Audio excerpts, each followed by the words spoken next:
Jerry Harrison introduces this week's wheels from Santa Pod.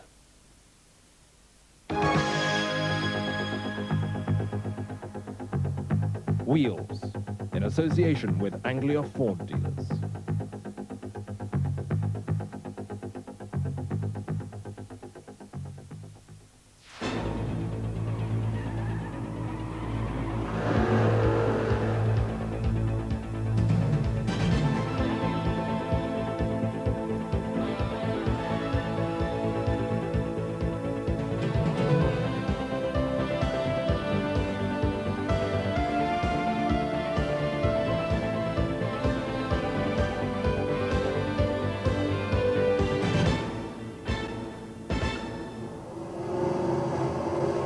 Stand by, here we go. Len, it's all yours. Camera's up and running. Let's get on with it.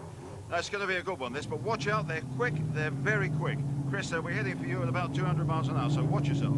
I know it's a long day. There's a cup of tea in the middle of it if you're lucky. But this, remember, is the sport we get our biggest reaction from.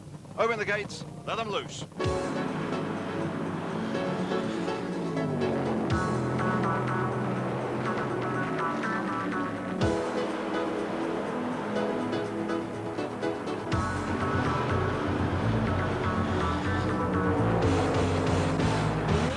Cannonball at Santa Pod, the competition between two types of funny car, nitro-powered top fuel and methanol-powered top alcohol. Fuel cars are faster but erratic, alcohol cars more consistent. This is the story of the 1993 Cannonball Run. The story of the American star, the Norwegian surprise, the British champion, Sweden's #1, and the hired gun. There's drama and records, and we're off.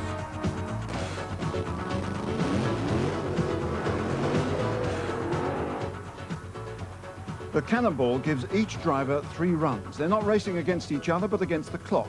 The aggregate times of those 3 runs will produce 2 finalists. Then those 2 go head-to-head in a straight race. But first of all, let's meet the star turn here. We had our best year going on the season in the States this year. We're currently #5 in the NHRA Top 10, which is pretty good over there. Our best speed so far were 3 weeks ago in New York. We were on a 5.17, 289.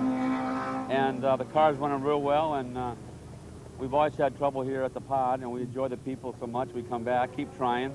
So this time I blew my engine out of my car and all my clutch management systems stateside over here. So hopefully with beautiful weather here, first time in 10 years, we got to do real well. So I'm looking to have a real good race, and all the guys here, this is going to be the best race they've had here in a long time. This is the run that all the British fans have come to see here. American Tom Hoover, Maple Grove, Minnesota, his hometown, here to do battle in the Cannonball. This is a practice run for him. This is going to tell the British racers what they're up against. The British and European racers, all eyes fixed on this Pontiac Trans Am. This is just a practice run as he comes up to the line. Here he goes, the Pioneer-sponsored car, and this seems a tremendous run for Tom Hoover, right away through there. Let's have a look at the time for Hoover. An incredible 5.78, 201 miles an hour. He shut off before the finish line. That's got to be the making of a quickest ever run. But there's lots of smoke coming out of Tom Hoover's car. Well, I wonder what that all means.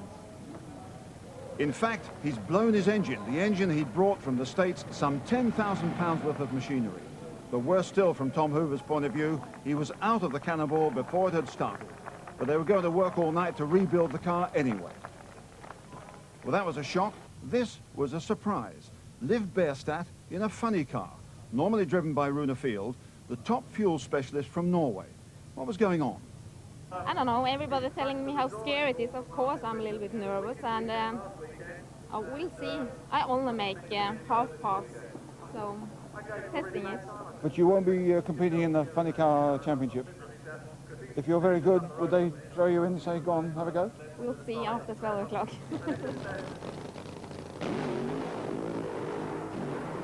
Oh, look at that sideways there. That's Liv Berstad going right out of shape there. Her first ever burnout in a funny car. This is the surprise of this 1993 Cannonball. The lady we normally see in a top fuel dragster changes seats and gets in a funny car. So let's have a look from behind Liv Bierstadt's car. You can actually see those tyre marks vanishing off to the right-hand side of the track, going towards the centre line. Her first time ever doing a burnout in one of these monstrous funny cars.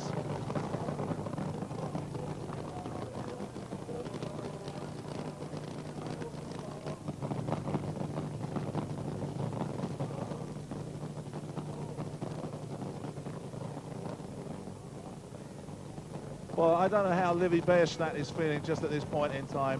Nervous, I would think. She doesn't know how the car is going to react.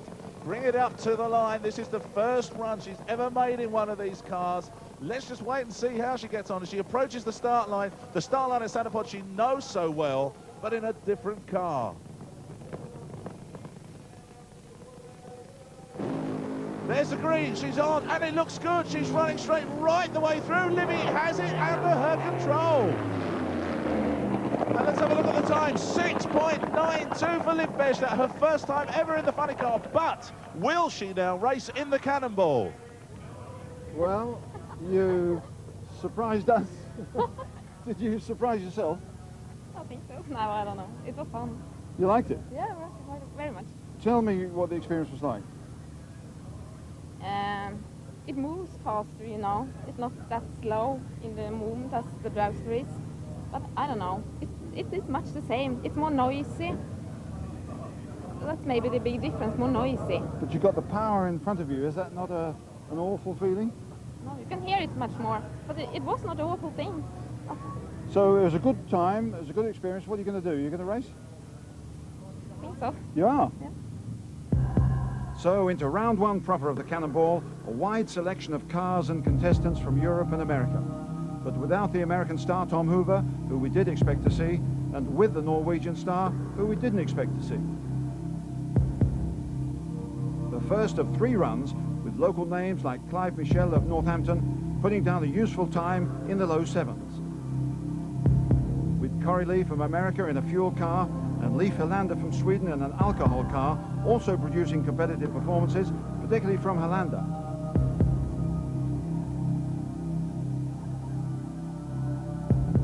With one of the favourites here, Mickey Kakarat, another Swede, having a brilliant run in Europe in the green Quaker State car, beat Alan Bates fairly comfortably, but wasn't too happy with his time in the 6.7s. The pace was hotting up.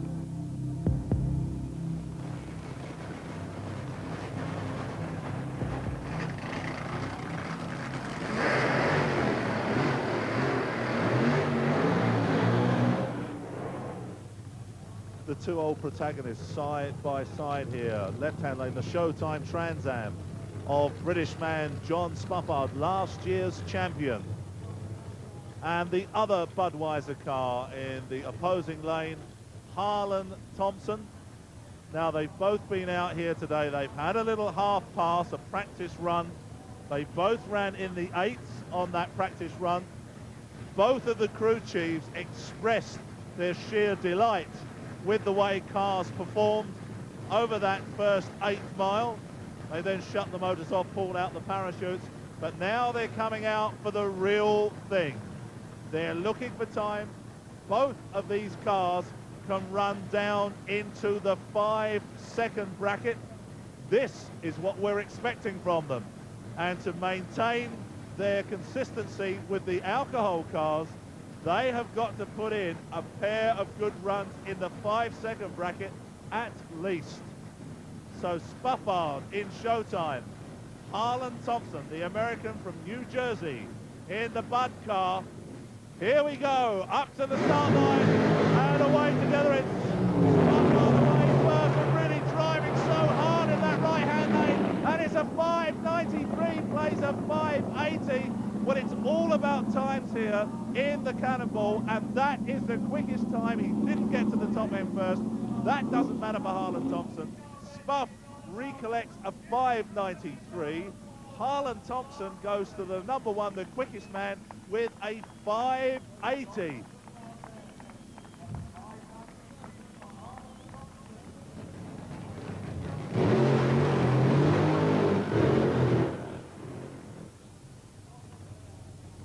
This is the wild card. This is a sight we never ever thought we would see. A lady in the Cannonball. Norwegian Liv Berstad agreed to drive Runefield's Trans Am, and this is phenomenal. The lady, having sat in the car for the first time only today, already seems to have a handle on it. She's been out there putting one half pass, which, as always we believe, looked totally arrow straight and well controlled.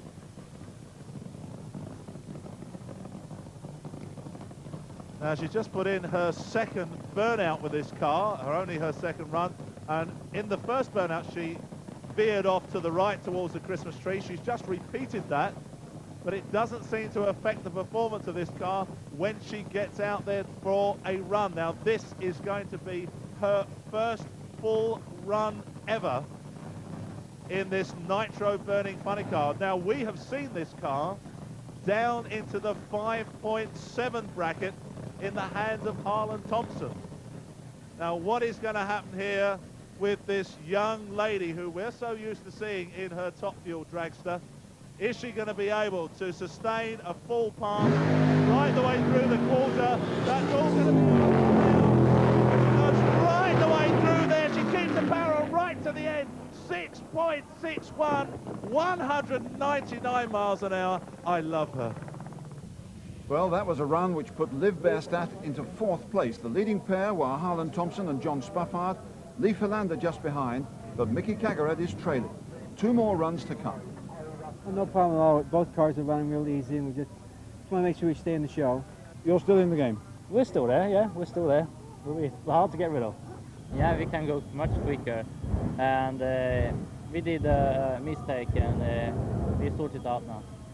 So things are going to get better? Yeah, and you get more dirt. It wasn't all funny cars, of course. Let's take a quick look at a class leader in the Pro Mods, Alan Packman from Upminster in Essex. He's in the furniture business. He and his brother-in-law run the team. They're 1,000 points ahead of the field, although you can lose that in drag racing very easily. But he's the fastest qualifier. Any problems? I wouldn't say problems, we're playing. We're playing, we just and seeing how the track is and how the car's going up here. And you'll crack it? I'm quietly confident, basically, you know, but I'm not saying I'll win it. I'm just confident we're going to run some numbers. And run some numbers, Alan Packman certainly did. A solo run here in the last 8, 7.28, 192 miles an hour, looking good. But he wasn't the quickest in the semi-final because Tony Rose on the right here against Dave Mingay was getting his act together. Here they go, Tony Rose fully into stage. That's both sets of amber lights on. Here we go, building up the revs. They're away together. Absolutely identical start line reactions, but it looks like the Cutlass is out. 7.05. That's a real quick run. The quickest I think we've ever seen here at Cannonball in Pro Mod. 7.01. Subject to confirmation. 197 miles per hour. Alan Packman's semi-final was against Mick Chitty from Birmingham, who surprisingly had beaten Andy Robinson in the quarterfinals. But he's very much the outsider here. Mick Chitty moves into stage. There's Packman, they build up the revs, away together. And just look at that Granada drawing away almost. At 7.30, and a huge amount of smoke coming out of Mick Chitty's car.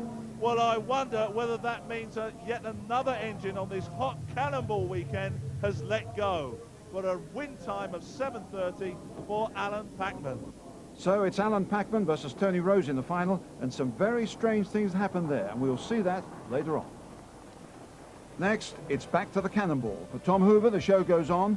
Keith Hewan will be looking at the race behind the scenes. That's after the break.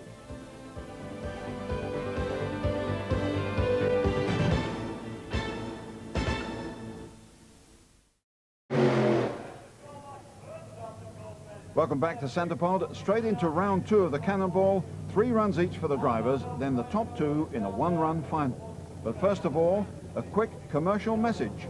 And there's a message there from Paul Hughes in the Brian Burrows owned car, the Outrage 2 Beetle funny car. Now this little car is 4 cylinders only, 2.8 litre. It's turbocharged, runs on methanol. And yesterday came out during qualifying and ran an 8.2. Now, if he runs that again today, that will be a new European record for a 4-cylinder car. So that's what they're really trying to do with that. In the opposing lane, we've got the Corvette funny car of Ken McCormack. Ken McCormack, very much a rookie driver here this year in this ex-Nobby Hills Hound Dog car, but he was out number 9 man after that first run with a time of 8.142. So they're looking on bringing up those times a little bit. Don't forget, this little Beetle is looking for a run within 1% of 8.2 for a new European record. There's a green. McCormack away first, but the Beetle charging fast. Now we're going to watch for the figures that flies on the Beetle. 8.12. He goes even quicker, 160 miles per hour.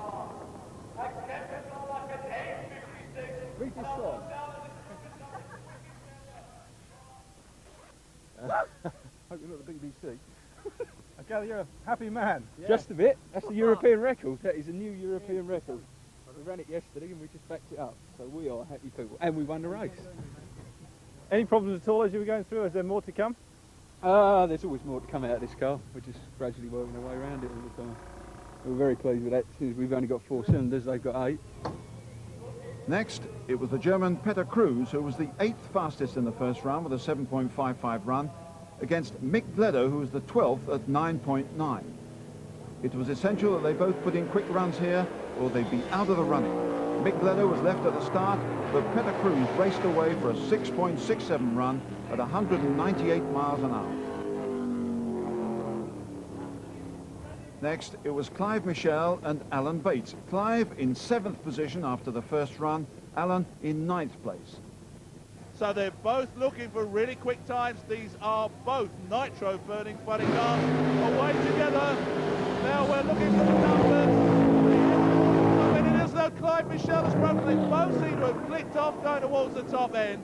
And we're getting slow times from both of those, possibly both of them running into problems.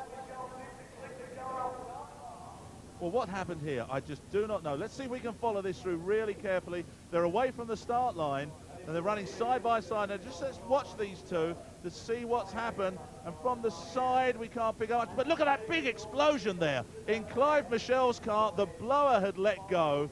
And I wonder whether Alan Bates saw that happen out the corner of his eye and just clicked off as Clive Michel disappeared behind him. Yeah, I think we had a bit of an engine explosion there. I don't think it's too bad.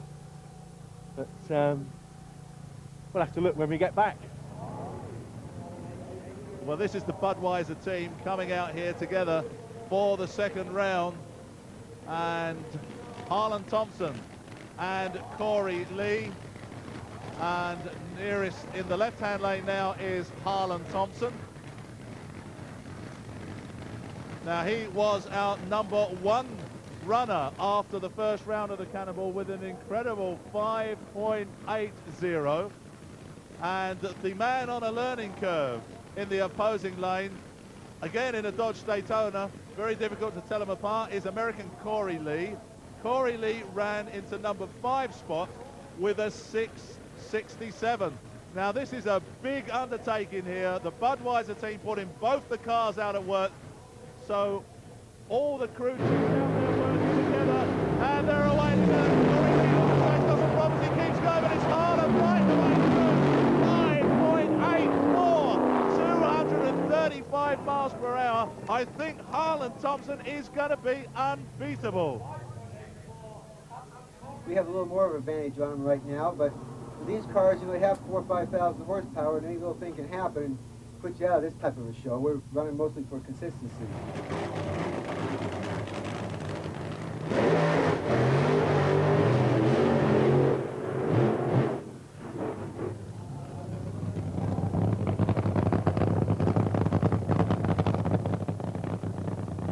So here she is with us again, Liv Bierstadt.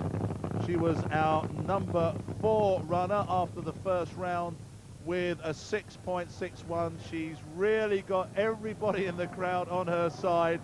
First time ever in this car, don't forget, the lady from Norway, here to try and throw a spanner in the works amongst all the men.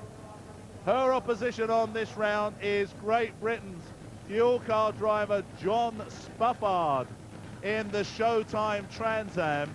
Now, John was our number 2 runner after running a 5.937 run. We're looking at the back of Leaf's car here, the cameraman just in the way there, but we can see the learner plate on the back of Leaf. Well, at least they've got a sense of humour there in the Mobile 1 team, and they're off side by side. She's really going right over that centre line. Spuffard goes right the way through, a 580 for John Spuffard. Well, that brings him right back into contention. Well, we were laughing at the learner plate, but I wonder just how much that actually meant as we follow Leaf away from the start line, and you can see her driving right off, leaving rubber tracks as she goes right off to that right-hand side, pulls it back from the centre line. Did she cross it? I don't know. If she did, then she loses the time from the run. Well, that was a good run. The car was pulling all the way through. We just run our best ever speed. We're back into the mid-8s, which is what we're back for. And we'll just tune it again accordingly. So we're still there. We'll be back again. And finally, in the second round, it was the 2 Swedes, Leif Helander and Miki Kagerad. Helander, after a good first run, was in 3rd place. Kagerad, after making a mistake with his clutch setting, was 6th. So as they come up to the line, these 2 alcohol cars from Sweden looking for low 6-second passes. They're building up the rest, both going to stage. There's the green, and both of these got another on. They're running side by side. This is going to be so close, and there they are. 6.15 for Kagerad. And the overall positions now look like this. Still Harlan Thompson and John Spuffard in the lead, with the 2 Swedes, Helander and Kagerad, in 3rd and 4th places. But it's showtime again now, not competition. Tom Hoover is back after feverish activity by his crew overnight. Unfortunately, Tom is out of the Cannonball proper, but he's coming out to put in a run to see whether his crew have rebuilt the car. Watching avidly on as Tom Hoover moves up to the start line, this man from Maple Grove, Minnesota,